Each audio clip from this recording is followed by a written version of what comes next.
Hast du den Monolog drauf? Also wir brauchen jetzt erstmal deine allgemeinen Daten, ja? Einmal Name, Alter und Agentur hier in die Kamera. Dann nochmal Handinnenflächen, Handaußenflächen und die Zähne zeigen, damit wir die checken können. Ich bin Emily Ahrens, 20 Jahre alt. Meine Agentur ist die Agentur Grün. Melchior, es tut mir leid, wirklich. Sibel schickt sonst Profis. Mach doch einfach mal den Monolog. Aus den Tiefen des tiefsten Schlundes komme ich. Das Mösenschlabbermonster. Halte ein, Welt, halte ein. Güte, was habt ihr erreicht in eurem Leben? Nichts. Okay, stopp. Kannst du das jetzt gleich nochmal machen, aber dann vielleicht ein bisschen mehr reden wie ein Mensch, vielleicht? Wie ein Mensch? Und Schauspieler doch mal ein bisschen, ganz ehrlich. Du bist in der Hölle, du bist ein Monster, alles ist voller Blut und alle sind nackt. Zeig doch mal den Ekel der Situation. Den Ekel. Ja, du bist das abstoßendste Wesen der Welt. Gib mir das. Gib mir abstoßend. Und bitte. Aus den Tiefen des tiefsten Schlundes. Ja, roll mal ein bisschen mit den Augen jetzt hier. Komm, richtig. Fass dich dabei vielleicht ein bisschen an. Was? Du bist doch Schauspielerin. Du, ich glaube, ich habe genug gesehen. Ja, es tut mir leid. Danke, Elena, das war's. Okay, danke.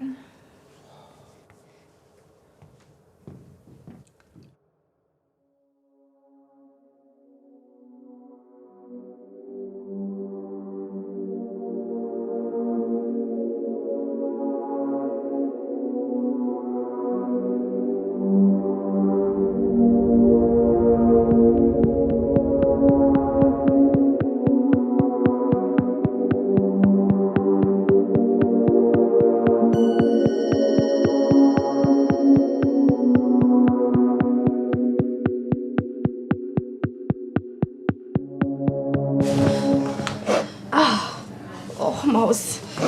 Oh nein, oh nein. 2 Kaffee Irish bitte, ja? Danke.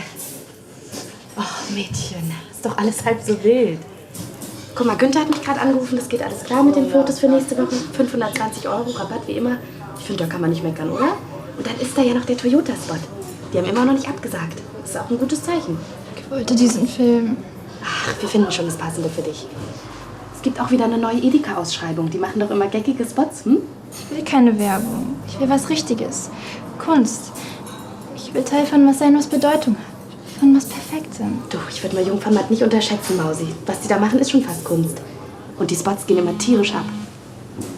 Ach, wartest du mal kurz eben? Ich musste mal eben ran.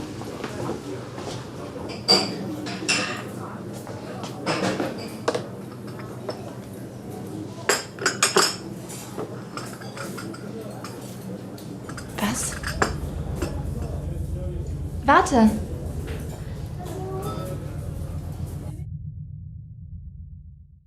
I want him because I fucking want him. And I slept with you because I felt like shit, and I am sorry that that sounds so bad. But you made me feel better. Oh, he made you feel like shit. Yeah, well, you were busy pretending to be my friend so you could still have a shot at fucking me. What? Okay, you knew this wasn't working, and it is not my fault that I don't.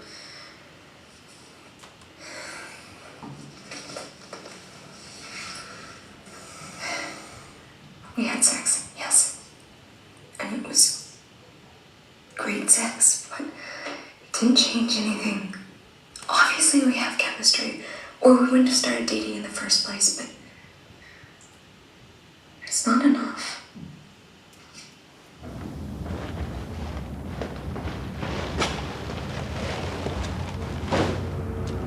Hey!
Oh, na endlich, Greta, ihr seid zu spät. Oh. Ja, du kannst gehen. Emily Ahrens, richtig? Ja? 1,69, 36er Konfektion, stimmt noch? Ja? Schuhgröße 37, 50 Kilo? Ja? Sicher? Ja? Okay, dann komm bitte einmal hier entlang, ja?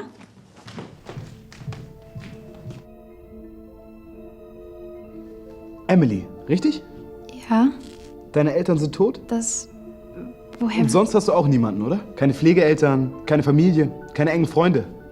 Bist eher so der Einzelgänger-Typ. Ja, das kann sein.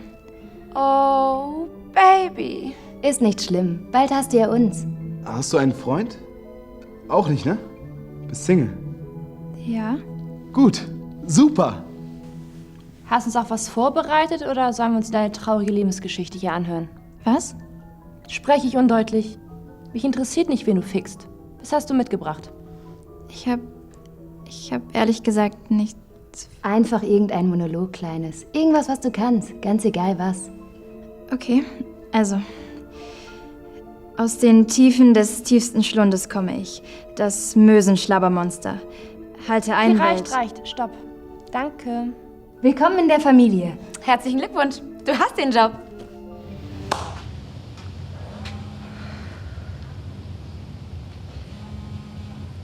Ja? Emily, herzlichen Glückwunsch. Was? Die Lena hat mich gerade angerufen. Performaniacs.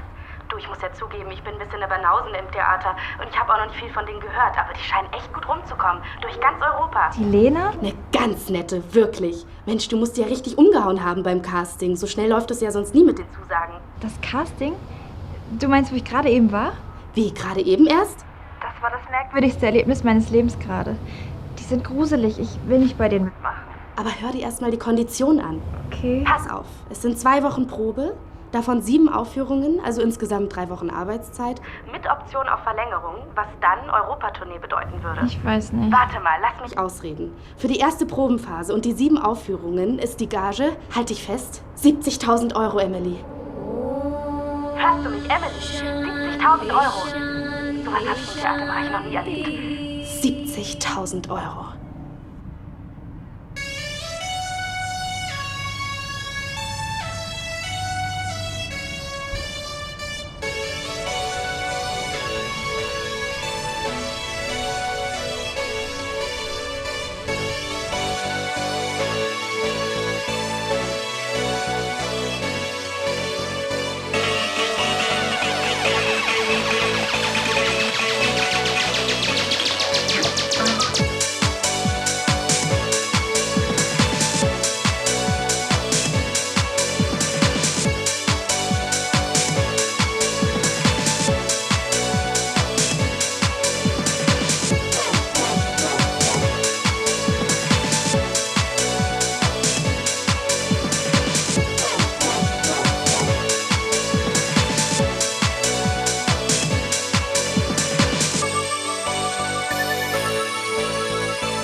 Hi, schön, dass du da bist. Hallo.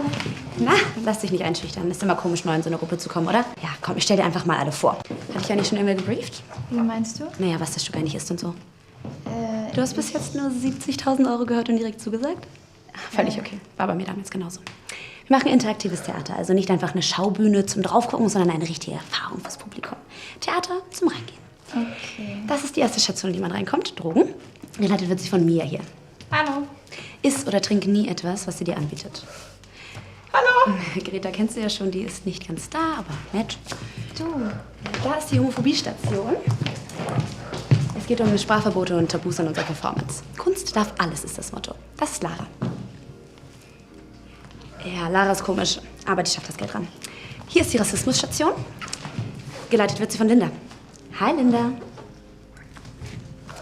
Ich würde echt gerne sagen, Linda ist eine ganz Liebe, ist sie aber leider nicht. Aber Du bist so eine frigide Fotze! Es ist kaum zu ertragen mit dir. Rachel hier, das ist eine ganz Liebe. Hi, Emily. Hi, Rachel. Hi, Maxim. Sorry, wir diskutieren manchmal ein bisschen leidenschaftlich. Ja, und wenn du dich wunderst, was hier so nach Flixbus-Toilette riecht, das ist vermutlich Davids Penis. Hallo. Hi. Denk nicht mal drüber nach. Been there, done that, not worth it. Da hinten ist die beste Station, die immer nur Hannas absoluter Liebling machen darf. Ich. Wer ist Hannah? Hannah ist das Genie, ohne dass wir alle gar nicht hier wären. Hannah ist unser Mastermind, Anführer und Guru. Guru. Ja, nicht so ernst nehmen. Hannah ist die Beste. Hannah guckt dich an und sie sieht dich. Hannah ist... du musst sie einfach kennenlernen. Und worum geht's an der Station? Sex, Baby. Okay, wie muss ich mir das vorstellen? Ach, wie auch immer du willst. Das ist übrigens Kira. Hi, ich bin Kira. Hi. Ich bin Kira. Okay, bleiben wir besser nicht so lange. Warum? Du siehst hübsch aus, Emily. Irgendwelche Fragen soweit? Ja, das ist meine Station. Ja, das habe ich mir gedacht. Was denn? Naja, arisch bist du nicht. Irgendwas Slawisches, glaube ich. Ich bin mir aber noch nicht hundertprozentig sicher. Wie meinst du das? Habe ich mich undeutlich ausgedrückt? Ich verstehe nicht, was du da machst. Na, deine Rasse feststellen. Rasse. Ja, das machen wir bei allen, die hier reinkommen. Ist das nicht Ja? rassistisch? Ja, genau, das ist rassistisch. Gut erkannt. Keks? Nein, danke. Warum machen wir das hier? Warum denn nicht? Weil es rassistisch ist. Genau. Was? Wir leben in einer Gesellschaft, in der alle Leute Sprachverbot verinnerlicht haben, als wäre es das Normalste auf der Welt. Es kann doch nicht sein, dass man über einen kompletten Themenkomplex nicht sprechen darf, nur weil es einigen Leuten nicht gefällt. Ja, aber das hier, das ist doch völliger Unsinn. Rassen und so. Na und? Darf man über etwas nicht sprechen, nur weil es nicht wahr ist? Willst du den Weihnachtsmann etwa auch verbieten, Emily? Was? Nein. Kunst darf alles. Das ist der Punkt. Ja, aber das hier ist verletzend für viele Leute. Darf Kunst auch verletzen? Och, Emily, Kunst darf noch viel mehr als nur verletzen.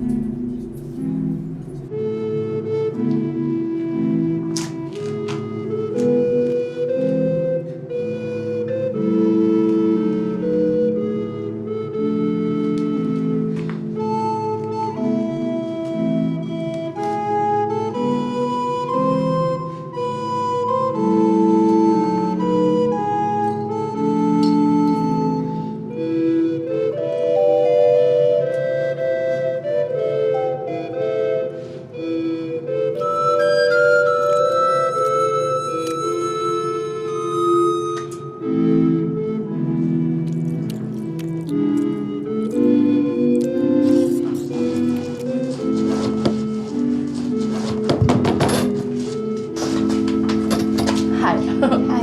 Ich bin Kira. Ich weiß, ich bin Emily. Emily. Genau.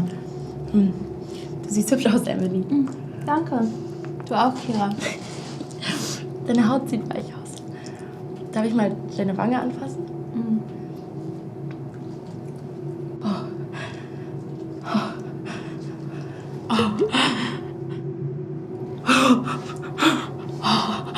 Das fühlt sich schön an. Fühlt sich das immer so schön an? Ich glaube, ich will. Hey! Was? Hey! Was ist hier los? Findet ihr lustig, ja? Spastis.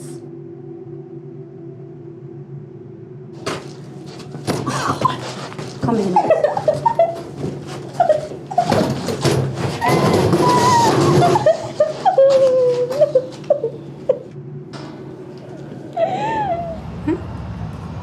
Weise. Ich versuche auch immer aufzuhören.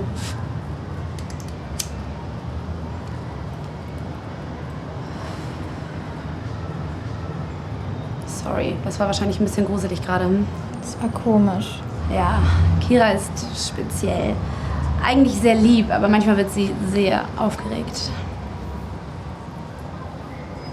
Wie geht's dir mit Linda? Weiß nicht. Keine Sorge, man tauscht die Station ständig durch. Gerade als Neue, bis sie überall mal reinschnuppern kann. Okay. Ich glaube, ich verstehe das Stück nicht. Es geht um Tabus, um Redeverbote. Es geht um Sachen, die man im Alltag nicht sagt, über die man am besten nicht mal nachdenkt. Am Anfang so oberflächliche, offensichtliche Sachen. Drogen sind verboten, Homophobie ist nicht okay, Rassismus ist nicht okay. Bei uns wird halt beides mal so richtig ausgelebt. Das Unterbewusste, das Verdrängte, das Abstoßende. Richtig rein da. Dann geht's tiefer. Was unterdrücken Frauen? Was unterdrücken Männer? Dann Sex. Kein Thema ist so voller Verbote wie Sex. Zum Schluss Tod. Das ewig Verdrängte. Der Zuschauer kommt hier raus und hat einmal die Seele gereinigt bekommen. Ich verstehe nicht, warum man so rassistische Sachen sagen muss. Muss man nicht. Rassistische Sachen, peinliche Sachen, eklige Sachen. Aber man muss es dürfen. Keine Verbote in der Kunst, keine Grenzen in der Kunst. Kunst darf alles. Okay. Ja, warte, bis du Hannah kennengelernt hast. Die kann das alles noch besser erklären als ich. Weißt du, wir machen hier nicht einfach Theater. Wir machen Revolution. Die Kunst schlägt zurück. Und Hannah ist unser General. Klingt jetzt alles gar nicht so extrem für mich. Da hat Schlingensief krassere Sachen gemacht. Kennst du diese Ausländer-Raus-Performance? Nein. Das ist das Problem, Lausi. Du kennst dich einfach noch nicht gut genug aus im Theater. Ich bin ja auch ein bisschen raus aus der Thematik. Aber dass die da alle einen Hau haben, das weiß ich schon noch von früher. Das ist doch jetzt genau das, was du wolltest. Was Großes, Bedeutsames, Kunst. Ja, aber ich will ja auch gesehen werden. Solche Sachen guckt sich doch keiner an. Du, da gibt's schon eine Sehr enthusiastische Fanbase für diese Sachen. Unterschätzt das mal nicht. Wie du meinst. Ja, das ist ist jetzt aber auch gar nicht der Grund, warum ich anrufe. Folgendes, die Lena hat mich gebeten, dass du ihr bitte keine Rechnung für die 70.000 schreibst. Es wird auch keinen Vertrag geben oder so. Du bekommst das Geld innerhalb der nächsten 2 Tage in bar ausgezahlt. Musst ihr dann die Quittung unterschreiben. Irgendwas mit der Steuer. Aber ich bekomme das Geld. Ja, morgen. Übermorgen, gar keine Frage. So kleine Theaterkompanien müssen ab und zu so ein paar Tricksereien machen hinter der Steuer vorbei. Weißt ja, wie es ist. Freiberufler in Deutschland müssen einen entspannten Anus haben. Verstehst, was ich meine?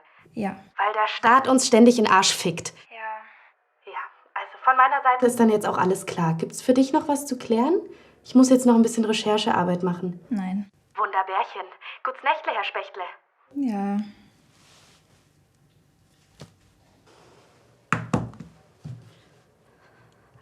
Alter, Fotze! Wollen wir doch mal sehen, wer du bist, Flittchen. Guck, wie die alles dreckig gemacht haben, diese Dreckigen. Hier ist überall AIDS-Luft. AIDS, AIDS, AIDS. Schweinebeine sind die. Die Hölle ist so. Eine einzig große Schwulenorgie. Die ganze Hölle. Weil die alle in die Hölle kommen. Spielt die mit? Hab ich doch gesagt. Die schafft das Geld ran. Kotstecher, Hinterlader, Arschficker. Eingeölte Muskelkörper, harte Schwänze. Kommen alle in die Hölle.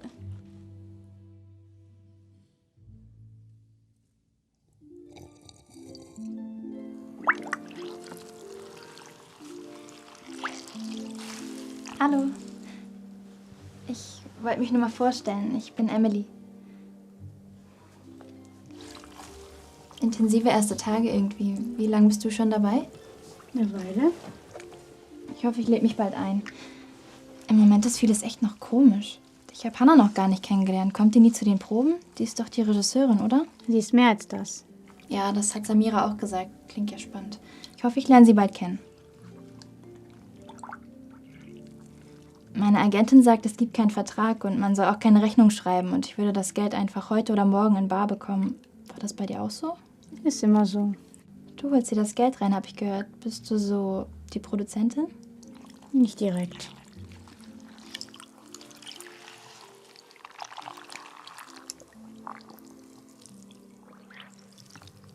Batik habe ich früher auch manchmal gemacht.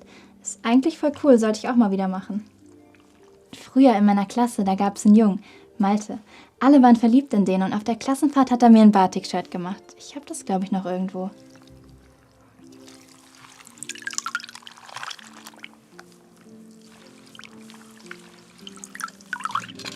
Also ich bräuchte dann noch das Geld für Emily, dann könnte ich das schon mal weitergeben. Boban.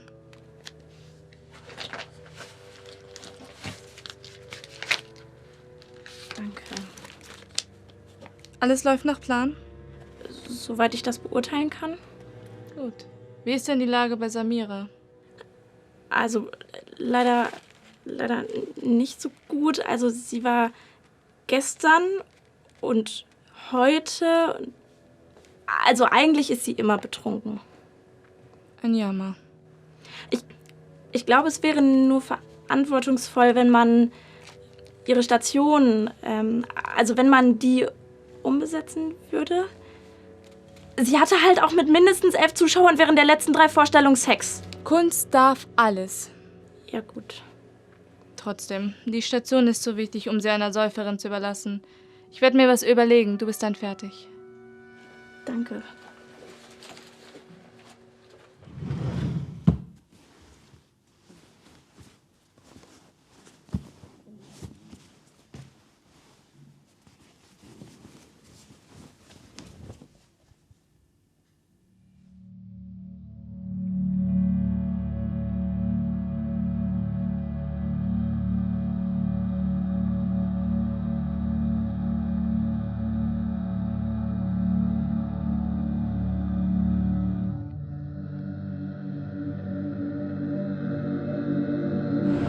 Keine Grenzen der Kunst, keine Verbote der Kunst. Kunst darf alles. Du bist eher so der Einzelgänger-Typ.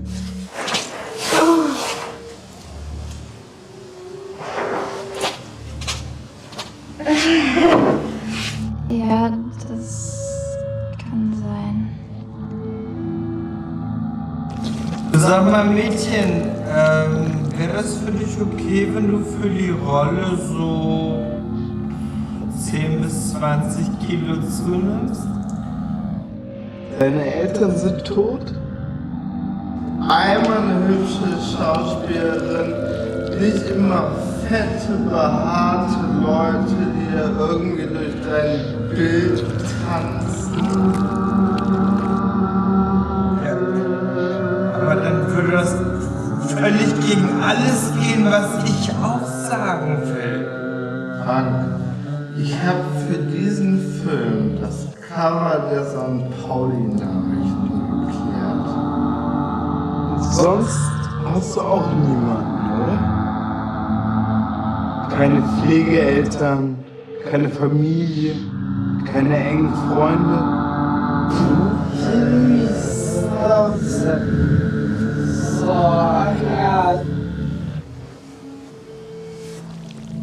Ist nicht schlimm.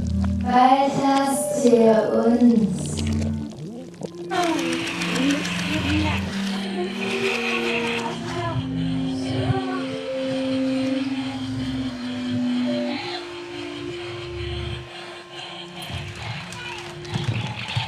Diese hier ist unglaublich. Die war in der Süddeutschen Zeitung in diesem Jahr. Kannst du dir das vorstellen? Sieht aus wie direkt aus dem Stürmer. Herrlich. Du hast doch Medizin studiert, oder? Ja. Und Hunde, die fressen doch ihre Nachgeburten, oder? Ja. Warum machen wir Menschen das nicht? Doch, in der Nordheide ist das eine Delikatesse. Echt? Ich bräuchte einmal kurz Ruhe. Wir müssen ja auch rot sein. Ich muss einmal was sagen. Mal ein bisschen Ruhe, bitte. Ja, wir müssen das... Hey!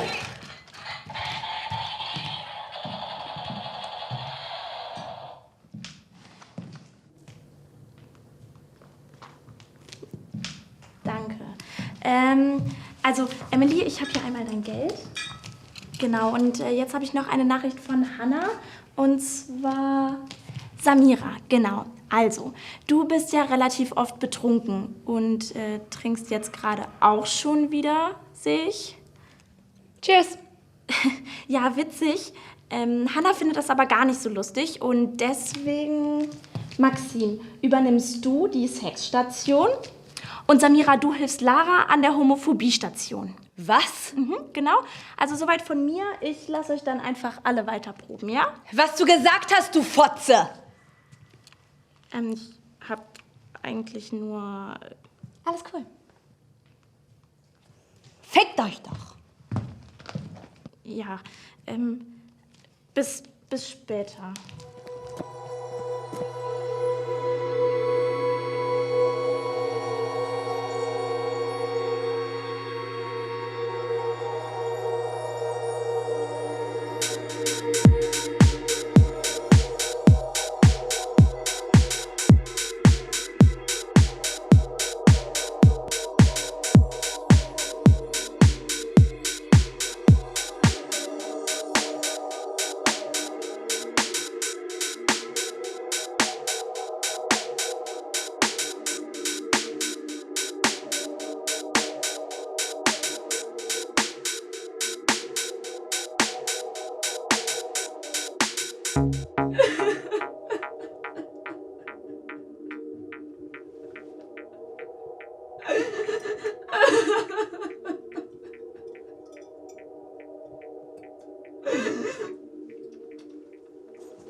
Hi.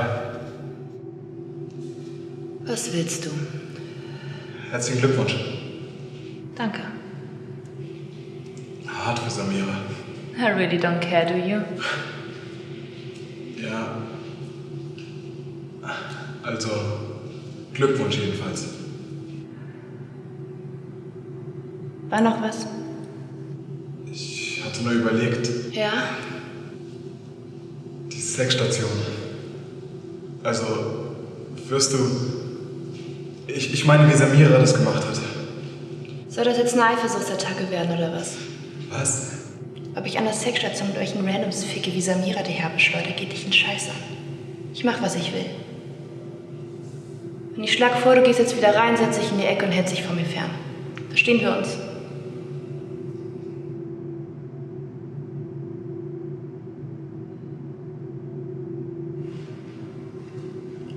Weil Joghurt einfach nicht die richtige Konsistenz hat, habe ich viel mit Mayonnaise herumexperimentiert. Faszinierend.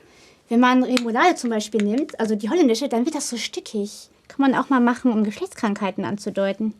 Wusstest du, dass Fanta Korn, Fako, das Lieblingsgetränk von Fritz Honka war? Wer? Behauptet zumindest Heinz Strunk. Okay. Das ist echt nicht so eklig, wie ihr immer alle denkt. Ich bin nicht eklig. Emily! Hallo, ihr zwei. Schlechter Zeitpunkt? Nein, komm rein! Hier, guck mal, Lara. Das ist das Shirt, von dem ich dir gestern erzählt habe. Oh, wow, das ist ja hübsch. Euer Ernst? Seid ihr der Batik-Club? Lara, ich habe gerade 70.000 Euro bekommen in einem Umschlag. Ich weiß. Ich habe das gezählt.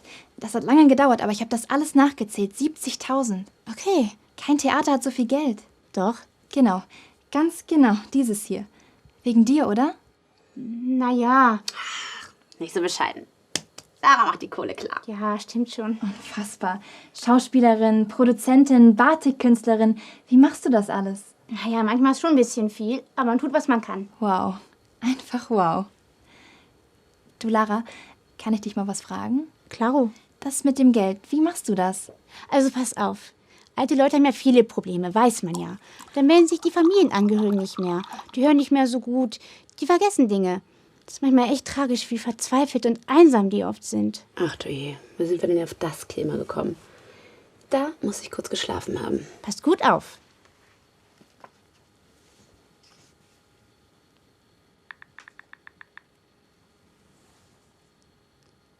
Omi? Hallo, Oma. Ich bin's. Ja, genau, die Mira.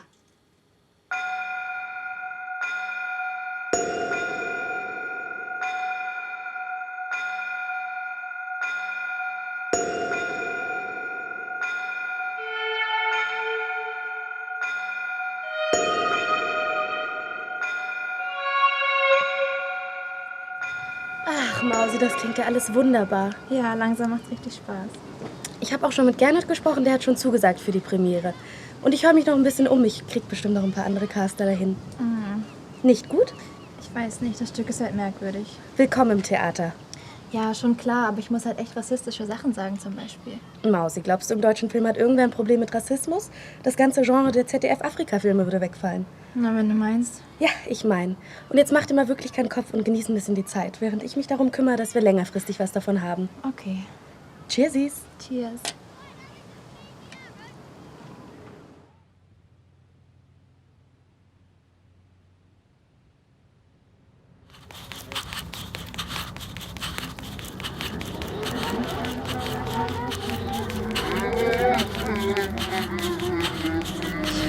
Keine Werbung.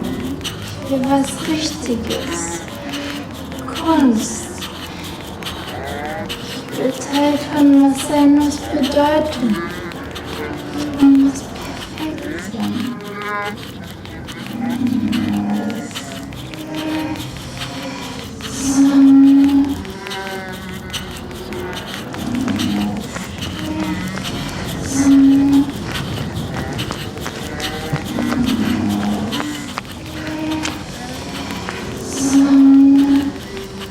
Ja, das habe ich mir gedacht. Naja, Arsch bist du nicht.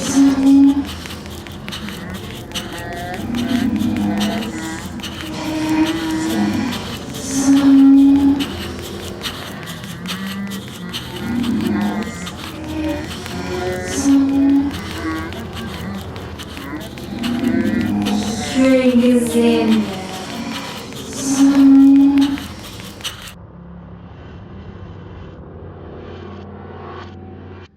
Es muss sich was ändern. Ich habe nichts zu tun. Ich stehe nur rum. Da musst du mit Linda reden. Wie denn? Ehrlich, wie? Ich weiß echt nicht, wie man mit der redet. Ich weiß das auch immer nicht. Ich habe noch gar nicht geprobt und in 4 Tagen ist Premiere. Da kommen Leute, wichtige Leute, die wollen sehen, was ich hier mache. Und ich mache nichts. Warum kommt diese Hannah nie zu den Proben? Und warum sagt mir keiner, was ich machen soll? Puh. Ich will gut sein, ich weiß nur nicht wie. Baby, immer ruhig. Nimm einen Schluck. Nein, ich will mich jetzt nicht betrinken. Ich brauche Hilfe. Ich muss wissen, was ich hier machen soll. Es wäre eine Sache der Einstellung, weißt du? Du musst dich beschäftigen mit dem Thema und du musst es zu tun finden mit dem Publikum. Und dann musst du das selbstbewusst präsentieren. Attitude ist wichtig. Ist mehr so ein Learning by Doing. Warum kommt die Regisseurin nie zu den Proben? Ja, damit das Stück atmen kann. Du musst die Form selber finden. Das ist so ein Gelaber. Ich will gut sein. Ich will die Beste sein. Verpiss dich jetzt hier! Ich probe hier, geh weg! Halt die Fresse, du kleine Fotze! Ey, was fällt dir eigentlich ein? So kannst du nicht mit Leuten umgehen. Sagt wer? Sag ich.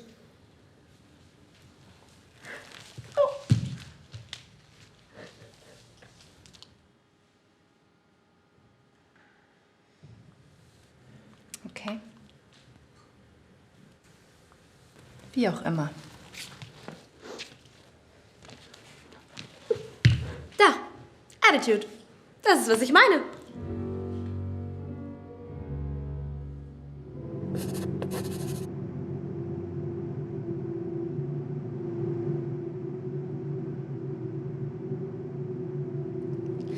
Das war auch mal nötig. Ich kann dir gar nicht sagen, was für eine harte Zeit ich hatte. 2 Jahre lang mit Maxim in derselben Station gefangen. Nichts durfte ich machen. Gar nichts. Alles war der feinen Dame zu ekelhaft. Sie hält sich wirklich für was Besseres. Gar keine Frage. Als würden wir nicht alle menstruieren. Nein, das Thema durfte ich bei der nie behandeln. Als wäre Cervixschleim nicht etwas völlig Natürliches. Und ja auch was Schönes. Als hätte nicht jede Frau schon mal Bläschen an der Vagina oder gelben Ausfluss gehabt. Ich esse. Entschuldigung. Danke, Emily. Du bist hübsch und du bist ein Ritter. Emily, Hannah würde gerne mit dir sprechen, bitte. Wirklich? Ich habe schon fast gedacht, die gibt's gar nicht.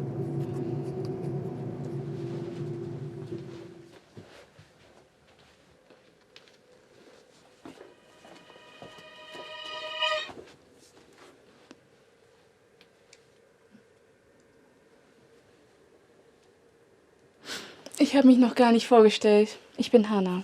Emily. Ich habe viel von dir gehört, Emily. Ich auch von dir. Du hast Maxim in ihre Schranken verwiesen. Mutig. Ich mag mutig. Danke. Boban, Lena, ihr könnt gehen.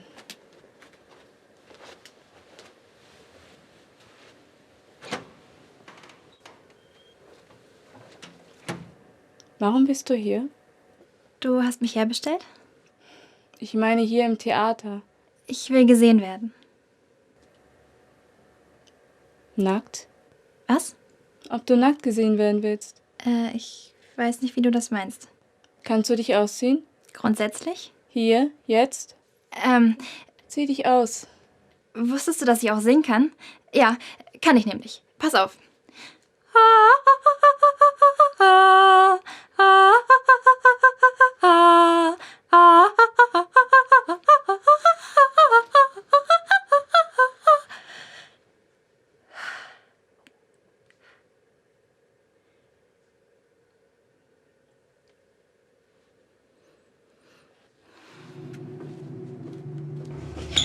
Sorry, ich hatte nicht gesehen, dass du da noch stehst. Ich habe mich dir noch gar nicht vorgestellt, oder? Ich bin Emily. Boban. Boban, spreche ich das richtig aus? Ja, ist nicht schwer. Ja, stimmt. Ich habe den Namen nur noch nie gehört, deshalb. Das ist jetzt vielleicht ignorant von mir, aber was ist eigentlich dein Job hier? Ich mache Technik, Bühne, trage schwere Sachen und passe auf euch auf. Während der Aufführung? Ja, damit sich niemand aus dem Publikum daneben benimmt. Du beschützt uns also. Cool.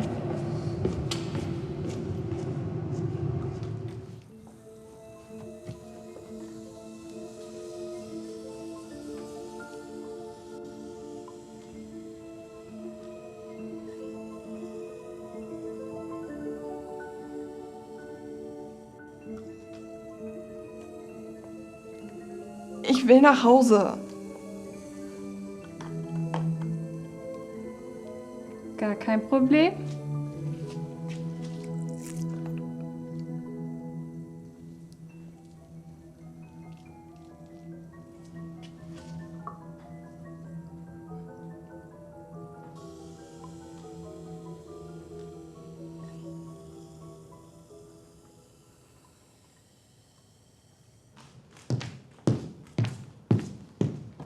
Du warst bei Hannah. Ja. Wie war sie? Was stellst du daher? Ich? Das hier ist die erste Station, durch die das Publikum kommt. Wir machen gute Launesaft und Bonbons. Wer mutig ist, trinkt. Mit Glück bekommt man MDMA, mit Pech Brechmittel. Was ist das hier? Das hat noch keinen Namen, das ist ganz neu. Aber kein Brechmittel. Nein.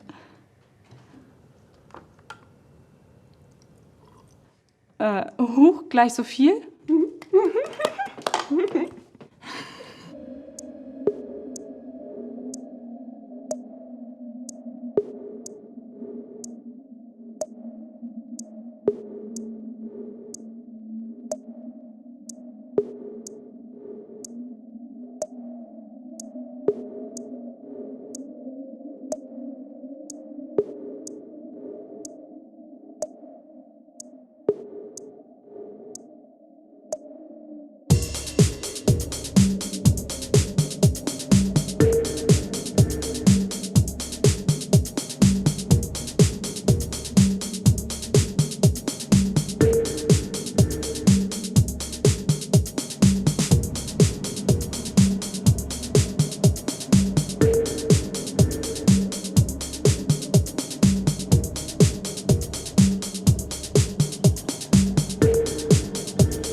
Was denn? Nichts. Bist du sauer auf mich? Nein, geht schon. Was habe ich getan? Gar nichts. Ich kann doch mal eine andere Meinung haben. Was willst du mir sagen? Nichts. Lass mich. Es ist dir doch sowieso egal, was ich will. Was willst du denn? Vielleicht würde ich es diesmal gerne anders machen.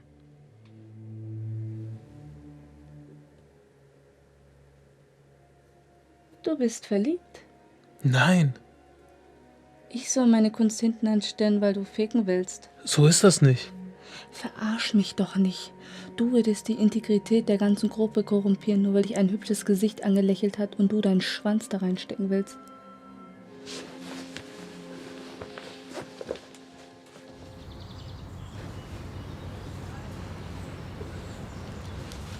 Hey. Hi. Ich habe solche Kopfschmerzen. Ich habe im Theater geschlafen. Voll das heftige Zeug, was ihr da gebraut habt. Ja, Mia kann das gut. Wie lange bist du eigentlich schon dabei? Schon immer, glaube ich. Wie schon immer. Bist du auch bei einem Casting gewesen? Ich bin mit Mia hier. Ach, seid ihr zusammen engagiert worden? Ist alles okay? Ich bin zu spät.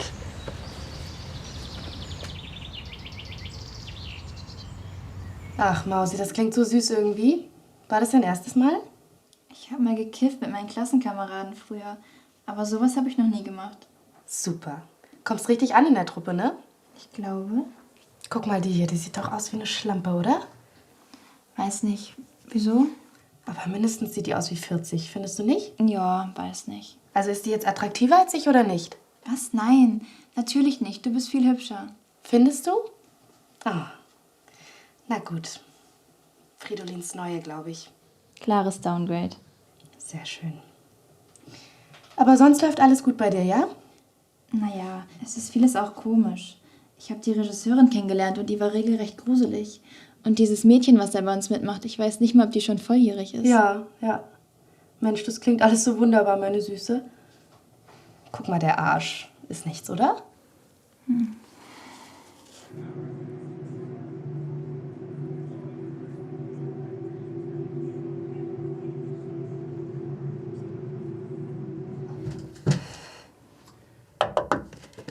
Hallo, Emily. Na, Kira? Emily, schmeißt du bitte deinen Freak hier raus? Ich hab was für dich, Emily. Zur Premiere. Das ist ja süß. Was ist das? Was ist das?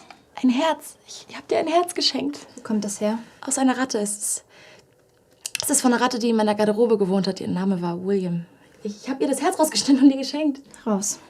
Was? Geh raus. Nimm dein widerliches Rattenherz mit. Guck mich nie wieder an, fass mich nie wieder an. Komm nicht mal mehr in meine Nähe. Du bist ein abstoßendes, wertloses Stück Fleisch. Du bist Abschaum. Dreck wie dir sollte es nicht einmal erlaubt werden, dieselbe Luft zu atmen wie ich. Raus! Ich will den Gestank nicht mehr in meiner Garderobe haben. Raus!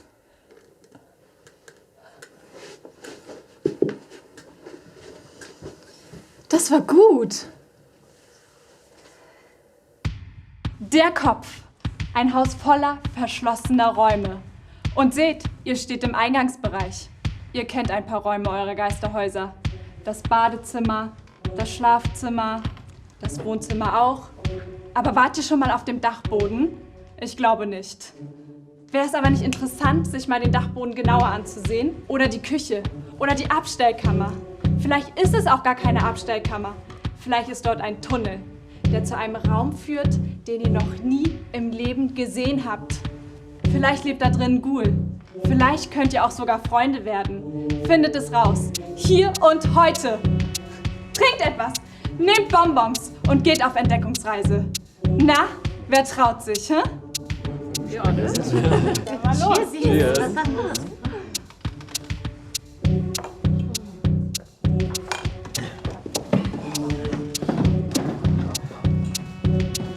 Du, Käfig. Das ist Gernot Kringel, einer der wichtigsten Caster in Hamburg. Na und? Der Rest kommt bitte hierher, damit ich die notwendigen Vermessungen vornehmen kann. Du zuerst. Ja. Ihr habt gerade bewusstseinsveränderte Substanzen zu euch genommen. In der nächsten Station werdet ihr wiederholt provoziert werden und an eure Grenzen kommen. Meine Aufgabe ist es, dafür zu sorgen, die Risiken für euch und uns so gering wie möglich zu halten. Er ist Aria. Wir wissen alle, dass einige Menschenrassen leichter zu Gewalt und unüberlegten Entscheidungen neigen als andere. Das ist ja auch in Ordnung, aber man muss ja nicht so tun, als wäre das nicht so. Sie ist auch Sklavin, genau wie du, auch in den Käfig. Wir werden jedem Vertreter einer vermindert intelligenten Rasse einen Arier, Juden oder Asiaten zur Seite stellen.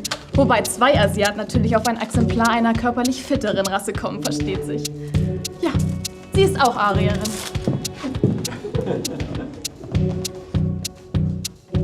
Ah, gut, Sie können dann Ihren Begleiter hier in die weiteren Räume mitnehmen, wenn Sie versprechen, ein Auge auf ihn zu haben. Kenn ich alles.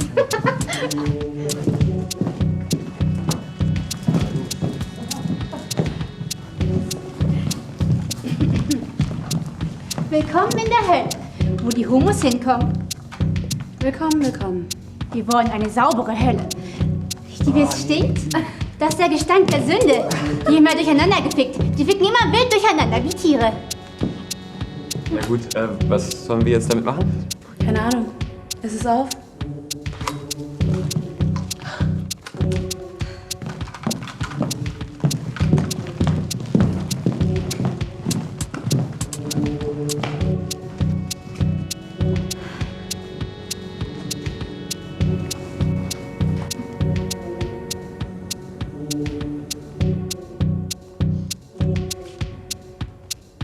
Soll ich mal da oben gucken? Ja? Ach, Ari, das ist eine Klingel. Hallo, Hi. komm rein. Okay.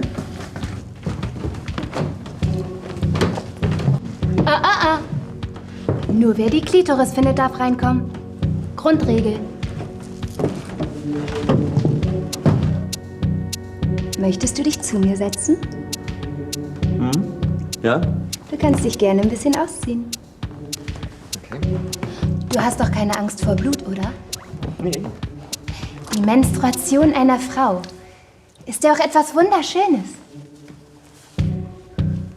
Kennst du den speziellen Duft einer menstruierenden Frau? Nee. Möchtest du mal riechen? Klar.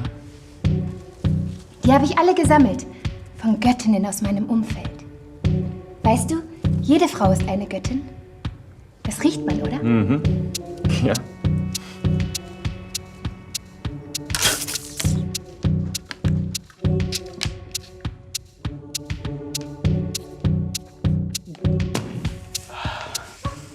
Deutschland! Will noch jemand ein Bier? Müsst ihr auch exen, ja? Ist einfach. Ich hatte übrigens noch nie Sex. Hattest du schon mal Sex? Ja. Ja? Kack. Willst du Sex mit mir? Nein. Ja, so typisch Tracy. Guck, und legal darf ich jetzt keinen Sex mit dir haben. Ich meine, ich könnte Sex mit dir haben, wenn ich wollen würde. Aber das wäre nicht angenehm für dich, oder? Guck, und deshalb halte ich mich unter Kontrolle. Aber man kann ja nicht von jedem Mann erwarten, dass er so kontrolliert ist wie ich. Hat jeder einen Schlüssel? Alle, die jetzt Bier haben. Sex ist in unserer Gesellschaft immer mehr ungleich verteilt. Frauen wollen alle nur die Chats. Incels wie ich haben da keine Chance. Egal, was wir machen. Selbst wenn man eine Frau dazu überredet kriegt, Sex mit einem zu haben, dann denkt die dabei immer nur an einen Chat. Und das will man ja auch nicht, oder? Ein Kack sein? Deshalb rasten auch immer mehr Männer aus und tun Frauen schlimme Dinge an, weil es so frustrierend ist, ein Incel zu sein. Nie Sex zu haben! Von daher wäre die beste Lösung für Männer und für Frauen erzwungene Monogamie. Der Staat müsste Männern wie mir, die keine Schätze und deshalb auch keine Frauen abkriegen, Frauen für Sex zur Verfügung stellen. Und schon wäre die Welt wieder in Harmonie. Ist das nicht gut? Ha? Ist das nicht gut für alle? Ist es nicht gut für dich? Willst du auch keine Angst haben, vergewaltigt zu werden, oder?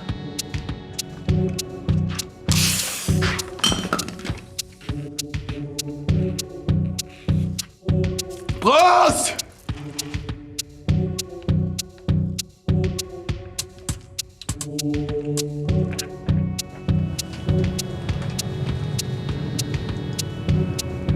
Willkommen. Sex.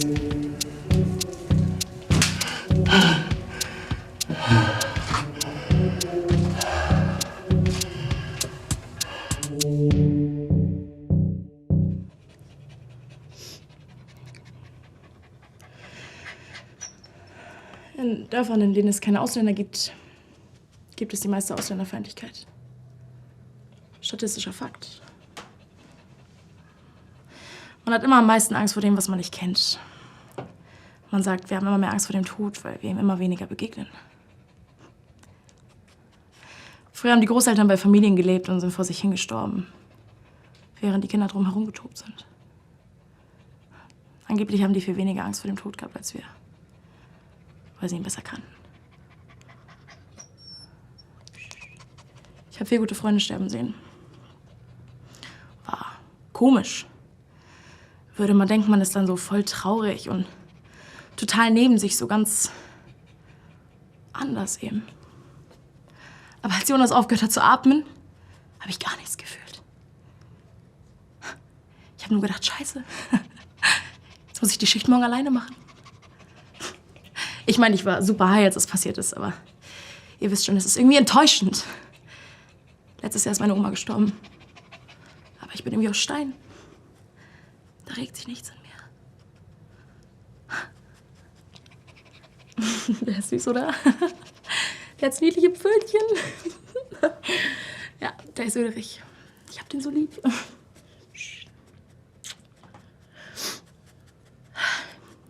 Ich habe aber trotzdem immer noch Angst davor, selber zu sterben, okay? Das sieht nicht angenehm aus, Mann. Ich meine, wenn es dann vorbei ist, okay? Das ist ja das eigentlich Gruselige daran. Weißt du, manchmal setze ich mich hin und konzentriere mich ganz fest auf den Gedanken, weg zu sein. Nicht irgendwo anders zu sein, weg. Ja. Ich denke darüber nach. Ich mache die Augen zu. Und ich denke daran. Ich denke an nichts. An nichts. Es geht nicht. Es geht nicht. Mein Gehirn tut davon weh. Es geht nicht.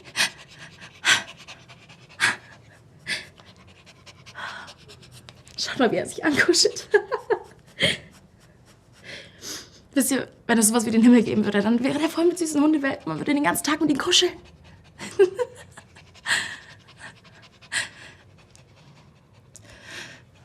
Angeblich geht die Angst weg, wenn man DMT raucht. Habt ihr schon mal DMT geraucht? Ich hab super viel DMT geraucht. Psst. War immer witzig.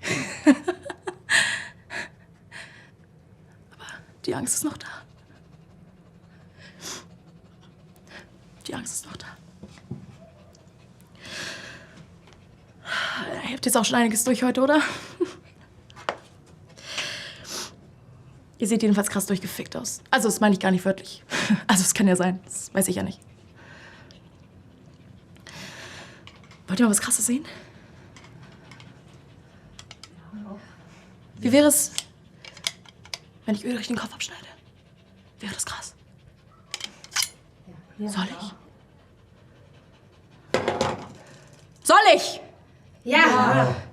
Soll ich? Ja.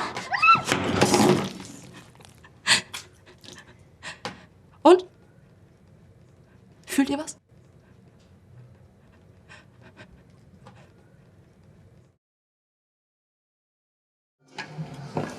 Na, Gernot, habe ich dir zu viel versprochen? Das war irre! Gute Güte, ich weiß ja, dass das alles Placebos waren, aber das war wie ein einziger Trip. Also bei mir hat's gewirkt. Ja. Und der Effekt mit dem Hundewelpen, wie sie das hingekriegt haben, stark.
Okay, also, Hannah sagt, das war fürchterlich, von allen von euch. Also Samira, du bist, sagt Hannah, eine erbärmliche, besoffene Kuh und du reißt das Niveau der ganzen Gruppe herunter, was jetzt aber generell eh nicht so hoch war, ja?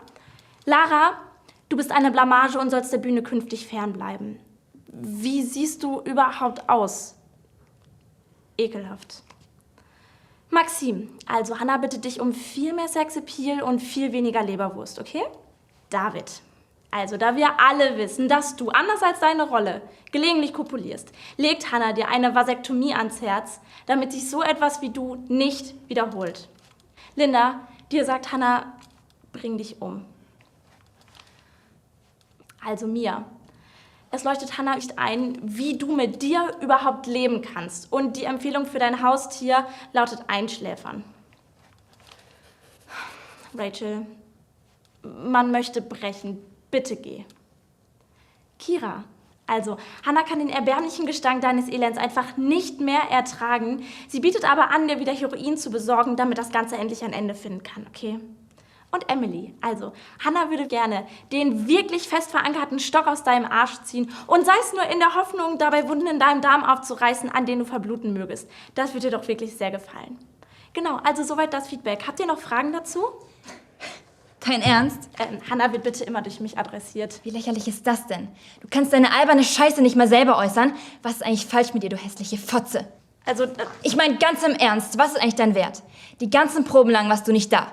Das Geld treibt Lara ein. Du warst nicht mal bei der Vorstellung. Woher nimmst du deine unverschämten Urteile? Wozu brauchen wir dich? Du bist ein Krebs am Arsch dieser Gruppe. Warum sollen wir dir überhaupt zuhören, hä?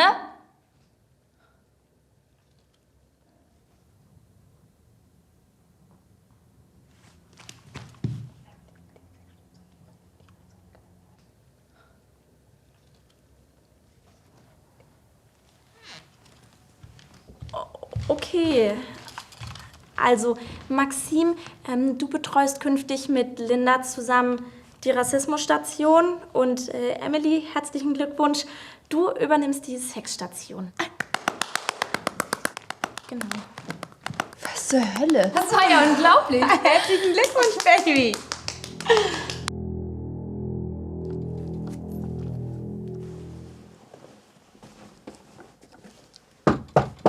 Ja, bitte? Nein. Oh, er ist ja so eine Klette. Untermenschen, typisch. Wenn die verliebt sind, dann wirst du die nicht mehr los. Und die verlieben sich ja so leicht. Sei einmal nett zu denen und zack. Emily, ich wollte dich abholen, um dir deine neue Garderobe zu zeigen. Das ist aber nett. Ich bin hier auch fertig. Tschüss, Linda.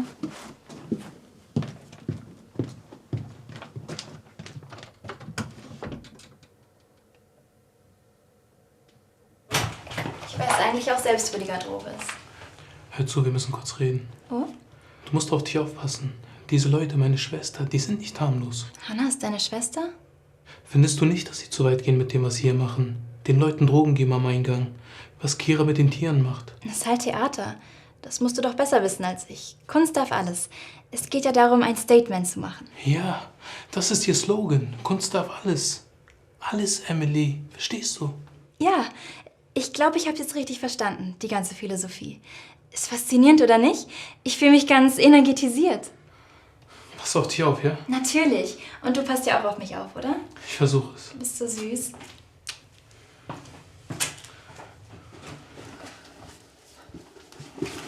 Na?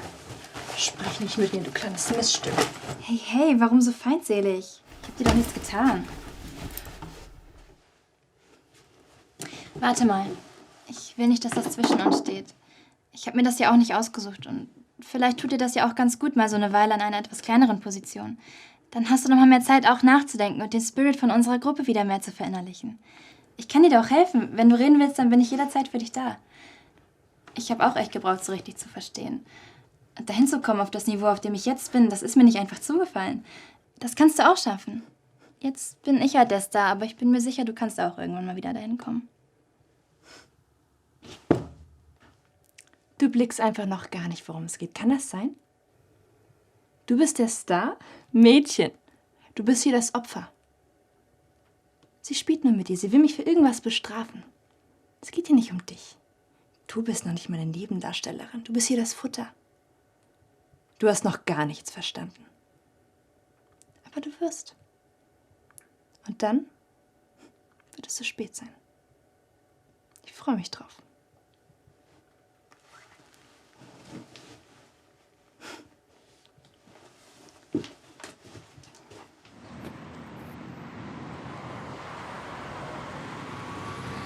Hallo? Geht's?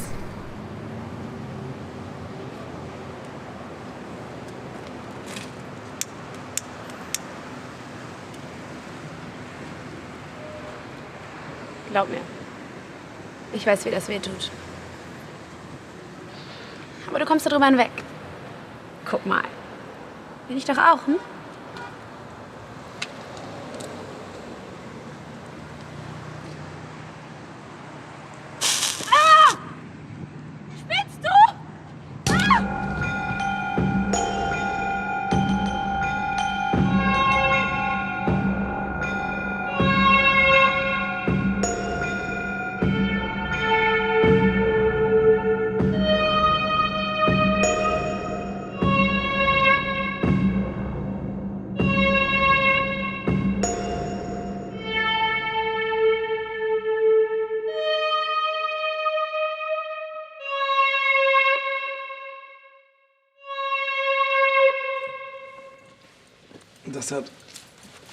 Das hat ganz schön wehgetan.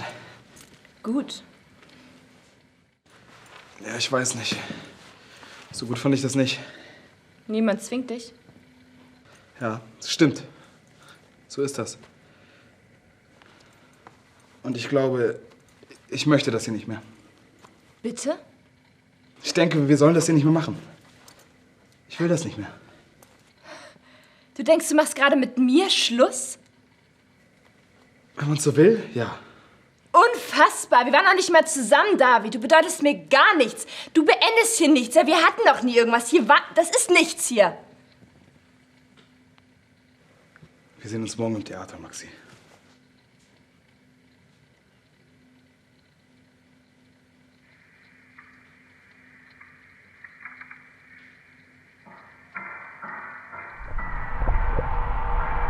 Darf Kunst auch verletzen? Ach, Emily, Kunst darf noch viel mehr als nur verletzen. Kunst darf alles. Unser Mastermind-Anführer. Du bist hier das Futter. Du bist hier das Futter. Kunst darf alles. Alles, Emily. Verstehst du?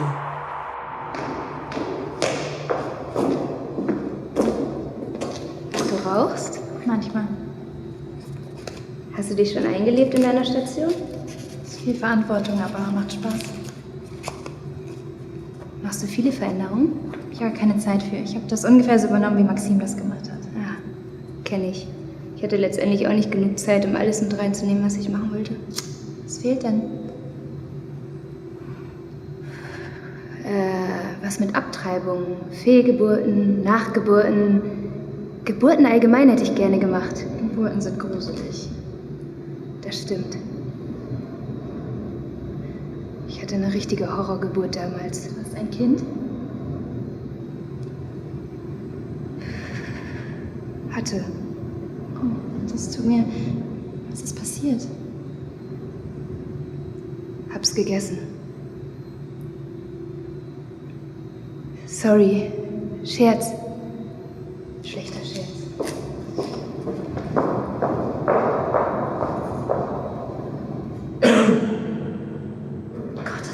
verstrickt. Entschuldigung, wir müssen kurz reden. Nachher, okay? Ich muss mich für heute Abend vorbereiten. Okay.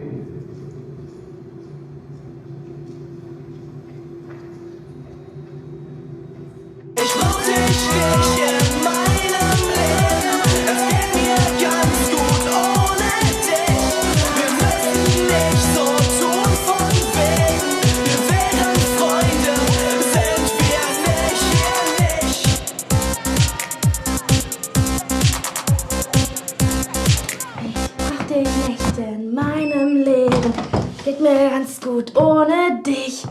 Wir müssen nicht so tun von wegen. Wir wären Freunde, sind wir nicht.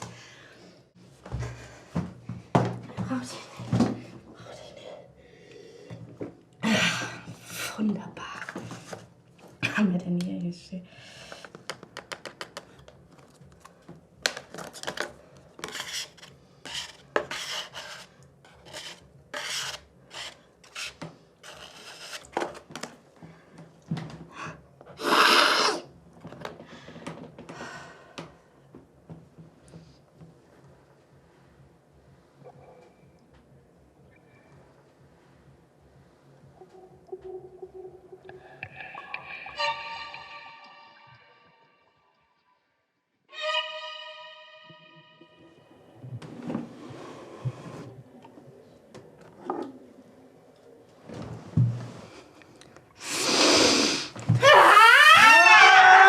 Verpiss dich raus! Halt! Du perverse Sau! Du perverse Sau! Raus! Mir zuhören! Raus! Nein! Raus! Raus! Raus! Raus mit dir, du perverse Sau! Raus! Laura Weidemann! Googeln Sie Laura Weidemann! Raus! Yes! Laura Weidemann. Greta soll die Tickets verteilen. Die Liste mit den auserwählten Gästen hat Rachel gemacht, die liegt dort hinten. Außerdem brauchen wir auch wieder dieses Reinigungsmittel vom letzten Mal, das Mia uns empfohlen hat. Es hat gut geholfen mit den Blutflecken. Trotzdem auch viel Plastikfolie. Und Kerzen. Wir brauchen dringend mehr Kerzen. Ich habe das Gefühl, ich vergesse irgendwas. Kannst du mich mal bitte nicht so anschauen, Boban? Ja, hallo? Emily, wo bist du? Ich bin noch zu Hause, aber auf dem Sprung. Ich muss heute früh zur Probe sein. Wir haben letzte Vorstellung und dann machen die mal irgendwas, worüber ich aber noch nichts weiß. Emily, bitte geh da nicht hin. Emily, geh da auf gar keinen Fall hin. Hä? Natürlich gehe ich hin. Was ist denn los? Emily, du musst mir jetzt mal kurz vertrauen, ja? Bevor du dahin gehst, triff dich wenigstens mit mir. In 30 Minuten beim Sieberspark, okay? Okay, du machst mir Sorge, Sibyl. Bis gleich.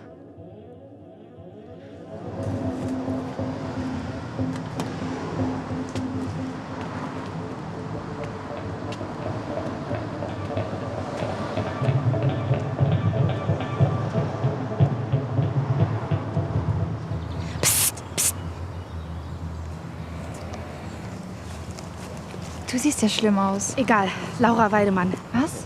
Das war kein Trick, oder? Mit den Welpen, das war alles echt. Und die Drogen, ich habe mir das nicht eingebildet. Sibyl, beruhig dich. Das ist einfach nur eine Theaterperformance. Laura Weidemann, schon mal was von dir gehört? Nein, wer ist das? Deine Vorgängerin. Davor war es Thea Greifmore, davor Frieda Herbst. Ich weiß nicht, worauf du hinaus willst. Alle diese Mädchen haben mit dem Performaniacs gearbeitet und alle diese Mädchen sind verschwunden. Was soll das heißen? Keine Updates mehr auf Facebook, keine Tweets, nichts auf Instagram. Alles weg. Okay, vielleicht hatten die einfach keinen Bock mehr auf Social Media. Mausi. Was willst du mir sagen, dass die umgebracht worden sind? Ja, vielleicht, ja. Wenn die wirklich verschwunden sind, warum hat die dann keiner vermisst gemeldet? Was weiß ich, vielleicht haben die niemanden, keine Ahnung. Emily, bitte geh nicht zurück zu diesen Irren. Wie redest du eigentlich über meine Freunde? Sibyl, für dich ist das vielleicht einfach eine Gruppe Freaks, aber für mich ist das meine Familie. Das sind gute Leute, lass mich in Ruhe.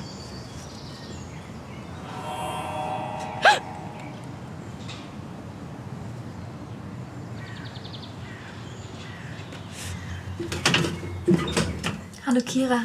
Hi, Emily. Große Abend heute, richtig? Ja. Kira, du magst mich, oder? Ja, du bist hübsch. War Laura Weidemann auch hübsch? Ich muss jetzt gehen. Nein, du musst jetzt hier bleiben und mit mir über Laura Weidemann reden. War Laura nett zu dir? Laura war nett. Warum ist Laura nicht mehr dabei?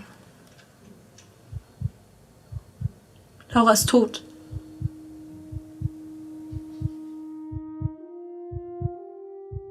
Also, Hannah sagt, wieder einmal endet heute unsere Spielzeit. Wir hatten unsere Aufs und Abs und vielleicht ist es auch ganz gut, wenn es heute vorbei ist.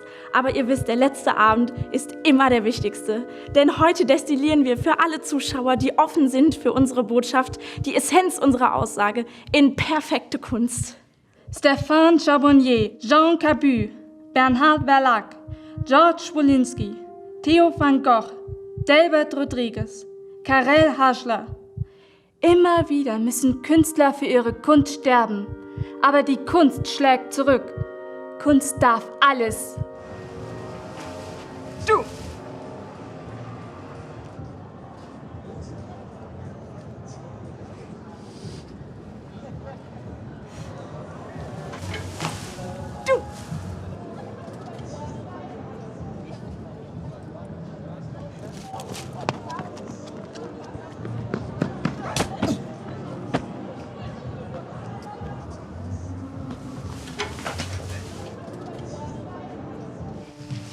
Emily, mach keinen Scheiß. Komm raus jetzt hier.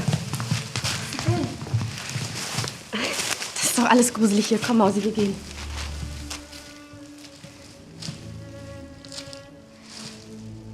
Was soll das hier? Das könnt ihr nicht machen. Lasst uns raus. Sibyl, keine Sorge. Beruhig dich. Das ist doch alles komisch hier. Es ist alles okay. Das sind meine Freunde, das habe ich dir doch gesagt. Guck. Das ist meine Familie. Emily, ich möchte, dass wir jetzt gehen. Erinnerst du dich, dass ich gesagt habe, ich möchte Teil von etwas Perfektem sein? Ich habe es geschafft, Sibyl. Das hier ist perfekt. Emily. Du hattest recht, Sibyl. Die letzte Performance erfordert ein Opfer. Normalerweise ist das die neue Schauspielerin. Aber nur, weil die Hannas Idee nie verstanden haben. Kunst darf alles. Verstehst du, Sibyl? Kunst darf alles.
Hallo, ich bin Emily und ich bin gerade noch ganz neu bei der Theatergruppe dabei.